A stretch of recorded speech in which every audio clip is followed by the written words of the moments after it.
Hello everyone, it's Sabrina from the Combe family, and today we are going to talk about the essentials that you will need for living or traveling in Africa. So let's get started.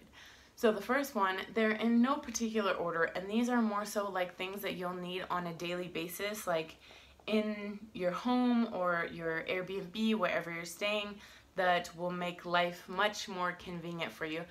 And these items are especially for if you're living like the locals. So I'm not talking about getting like a fancy hotel or getting like a nice Airbnb that has all the amenities. That's not what I'm talking about in this video. I'm talking about if you want to live like the locals and you're renting a room that is cement walls, cement floor, you're lucky if there's electricity, that type of situation. So just so you guys know, and this will be a series because I have come up with many things that have helped us throughout this journey. So let's go ahead and get started with our first 10.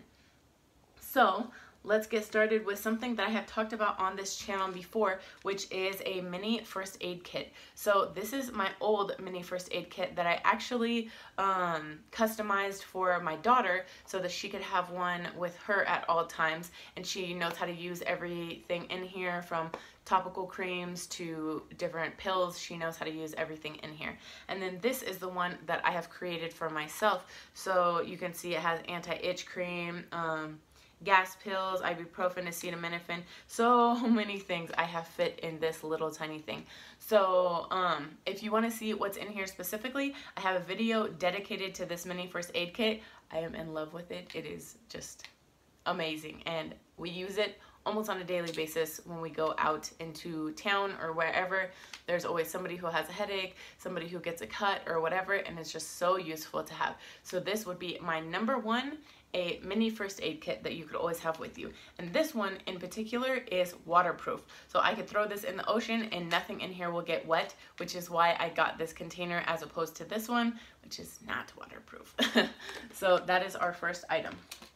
So our second item is a insulated coffee cup, which you will use not so much for coffee, especially if you're in Africa. You will use it for tea a lot. So often here people use a thermos, like a large thermos, and they will make a large batch of tea, and then they will have the tea throughout the day, so they don't have to constantly be like heating up water every time somebody like has a hankering for some tea. So while you are still getting settled into where you're going to stay for a long period of time, then you have this coffee cup so that you can make yourself some tea, and then you could have like at least 2 servings of tea in here as backup. So then you can go get a thermos and you can have a larger amount of tea on backup.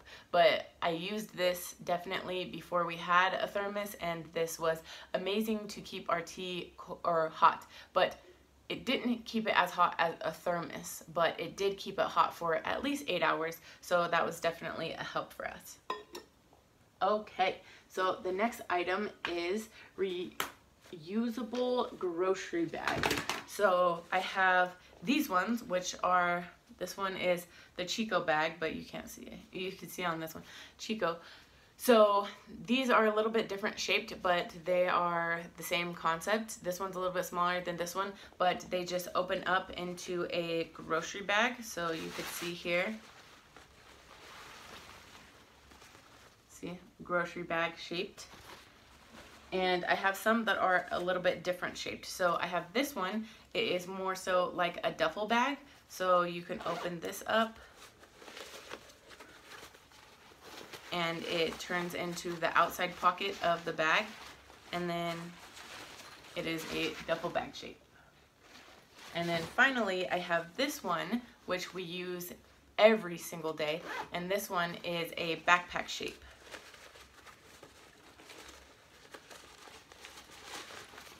So the pocket is in the inside of the backpack, and then it has a zipper on the outside, water bottle pouches on the side, and this is the Go Next brand. So all of these, we use them for different purposes. So the grocery ones we use for groceries or for anything that we're needing to put in a bag when we go out and about. So whether that's produce when we go to the market, whether that's Dara dresses if we go buy new dresses or things like that, whether it's going to the supermarket and getting things there and we need to put them in a bag, we use those.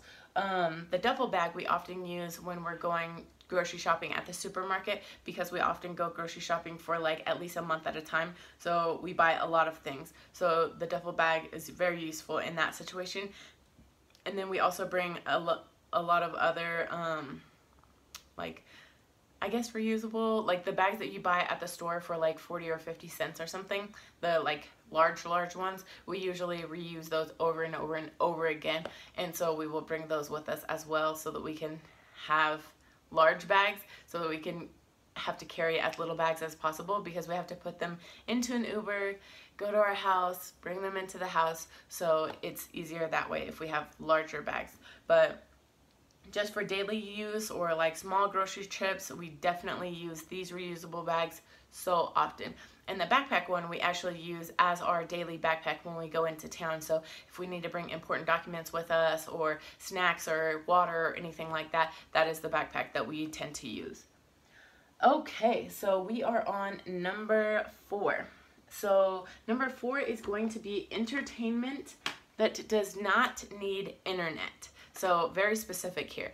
Entertainment that does not need internet. So I'm not talking about like games and stuff like that. I'm talking about like watching electronics, but electronics that don't need internet. So I have 2 specific examples here that we use a lot. So the first one is my favorite, and this is a iPod. So yes, super old school. I think my mom bought these for me and my sisters maybe 13 years ago, and I still use it today. Like when I downloaded the things on it, it was when LimeWire was like the #1 thing where we got all of our music downloaded from. So you can tell how long ago that was, but it still works just fine. I don't plug it into the computer, because then like in order to add something to it, you have to erase everything on it because all the things on it are so old.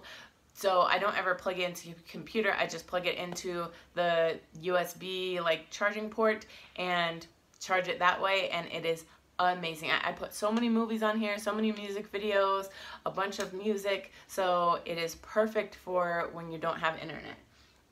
Another option here is a terabyte. So I have a terabyte that we plug into my computer, and one of my friends over 11 years ago put so many movies, so many shows on this terabyte, and so we use this when we don't have internet. If we want to watch a movie together as a family or whatever, we use the computer so that we could use the different movies and shows on here.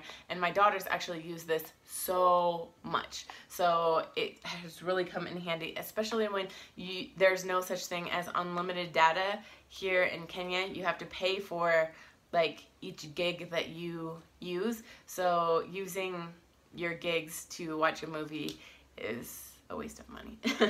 So they use that a lot. Okay, let's go to the next option here, or essential, which is these collapsible containers. So these are amazing, and we actually bought them here in Kenya, but I had them when I was in America as well. So here is the lid, and it has this thing right here, so it lets the food inside breathe, and then it just opens up like that.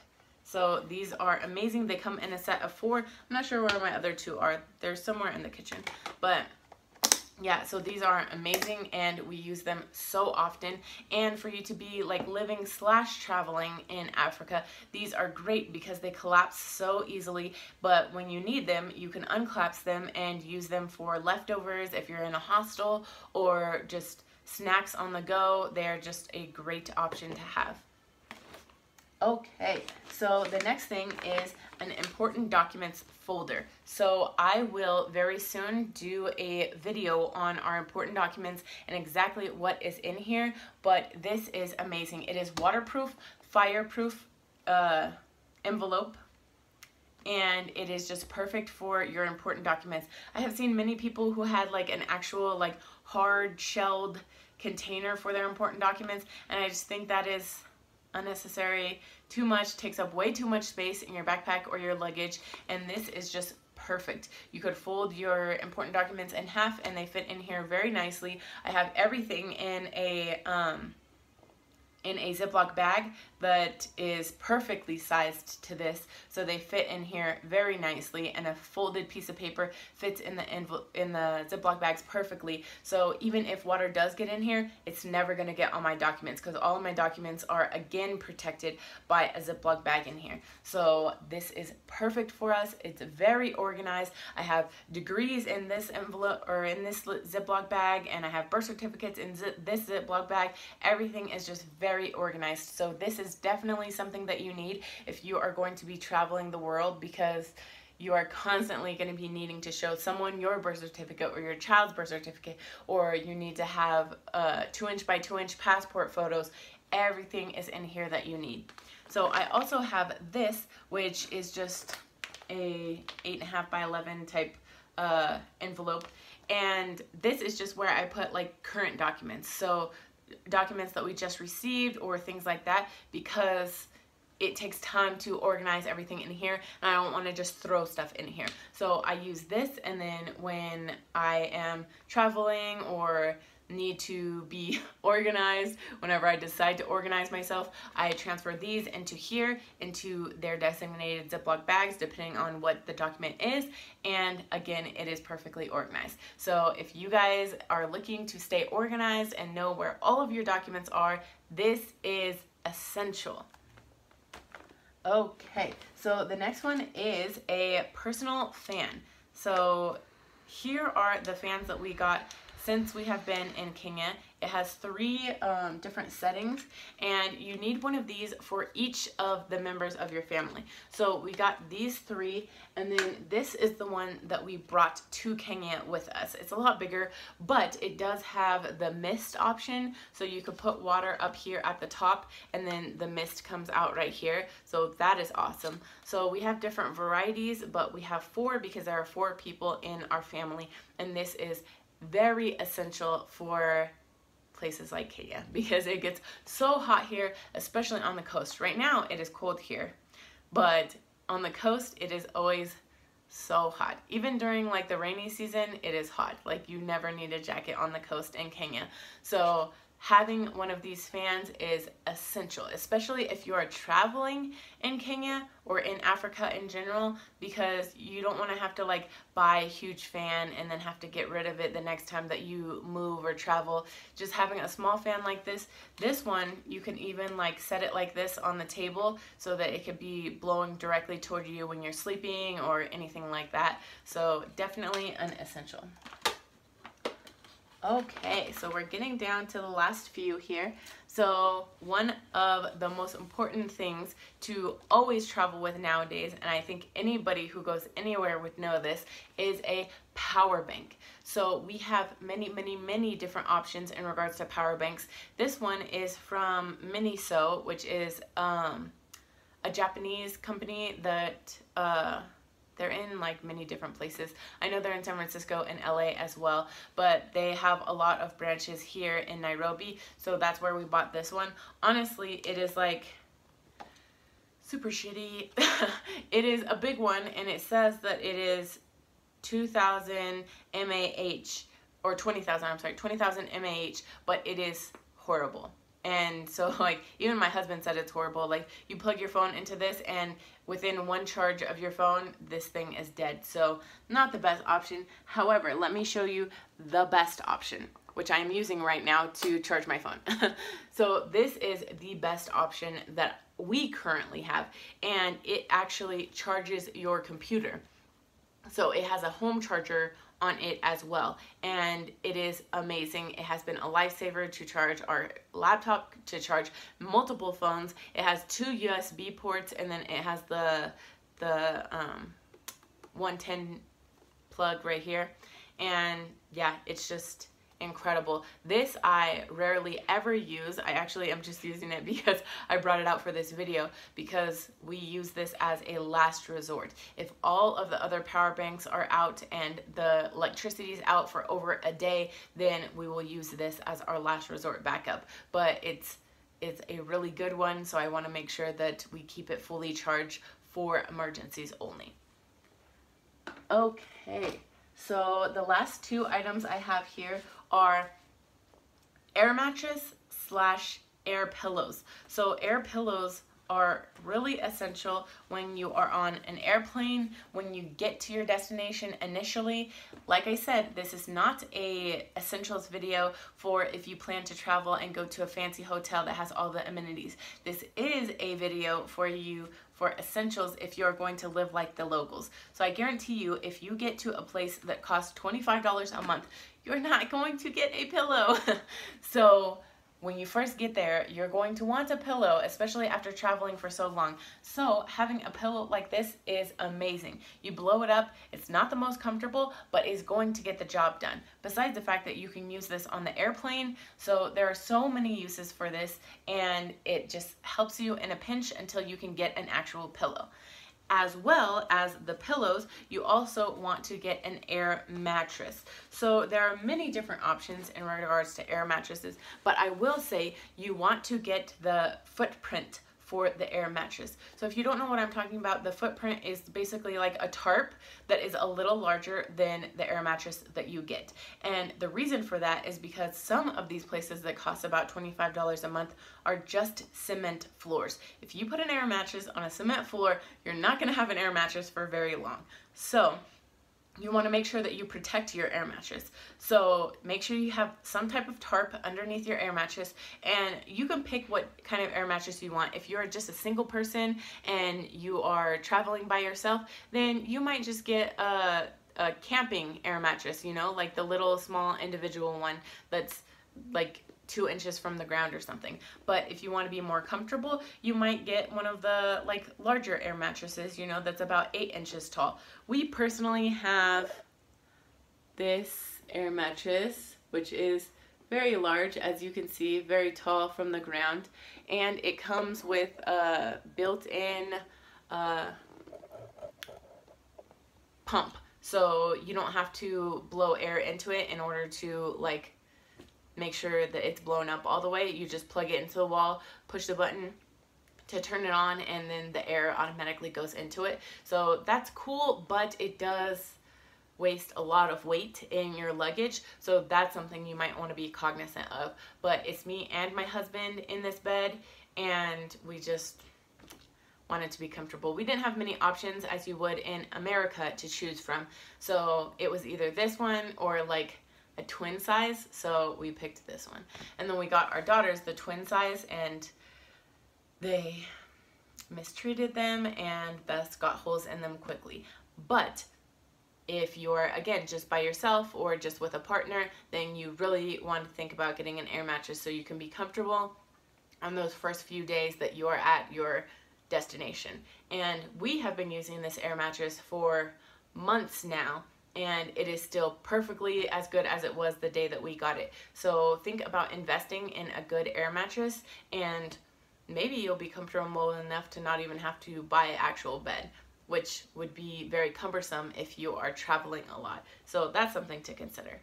The last thing that I wanted to mention in this video, which is number 10, would be the Berkey to go.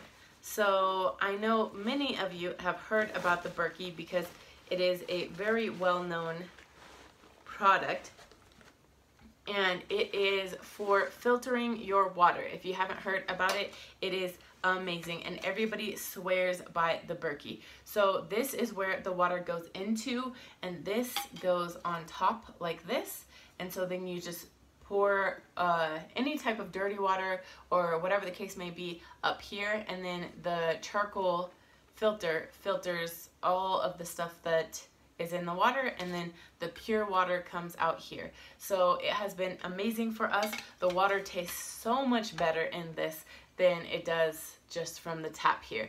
And I'm sure when you first get to a destination, you're not going to want to drink the tap water, and you're going to want to be very cognizant of the water that you do drink, but you don't want to buy bottled water 24/7 because that's going to cost a lot of money. So investing in a Berkey, which cost a lot, this one costs about $260, I think, but it is well worth it. So those are the first 10 things of essential items that you want to get if you are moving/traveling in Africa. and I will definitely come out with more videos giving you more essentials that you would want to think about. Please don't take everything that I say and be like, oh, I have to get this, I have to get this. You need to think about you and what's best for you when traveling. Maybe you are always cold and you don't need to have a fan with you, but just think about the things that I've said and apply them to your life. Don't think that you have to go out and buy everything, because I did that when I first started traveling to China, and I watched all of these videos and I was like, oh, so I have to buy that and I have to get this off Amazon. I spent so much money on Amazon, and then I ended up with like a backpack that was for like doomsday or something. So go ahead and just think about what you need personally and apply what I've said to your travels. And I hope this video has helped you. I will come out with more videos of essentials very soon. So please don't forget to like, comment, share, and subscribe, and I'll see you in our next video. Bye!